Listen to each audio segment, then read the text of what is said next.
ख़बर शामिल कयूं पिया मलीर खां। गुलशन मेमार भरिसां अब्बास इब्रोही ॻोठ ते चढ़ाई, फायरिंग, नौजवान क़तल थी वियो। Malir development authority, anti encroachment seal, revenue, police, district इंतजामिया ॻोठ खे ढाहण लाइ चढ़ाई कई त ॻोठाणनि मज़ामत कई।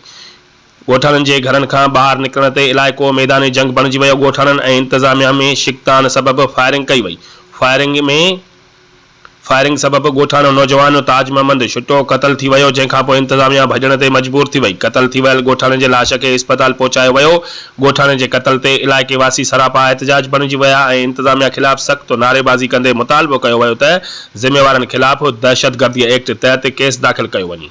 असां सां ज़ुल्म कयो वियो आहे। पुलिस, MDA ऐं इंतजामिया ज़ुल्म कयो आहे। राब्तो करण ते SHO anti encroachment cell Faizan Karim चयो त लैंड माफिया ख़िलाफ़ कार्रवाई थी आहे। कब्ज़ागीरनि हमिलो कयो हो। हिकु ॾींहुं अॻु आपे में इलाइक़े में पुलिस जो जवान शहीद थियो हुयो। हुन कार्रवाईअ में डिप्टी कमिश्नर समेत अहम ऑफिसर मौजूदु आहे। ॻोठाणो ख़बर नाहे कंहिंजी फायरिंग में क़तल थियो आहे।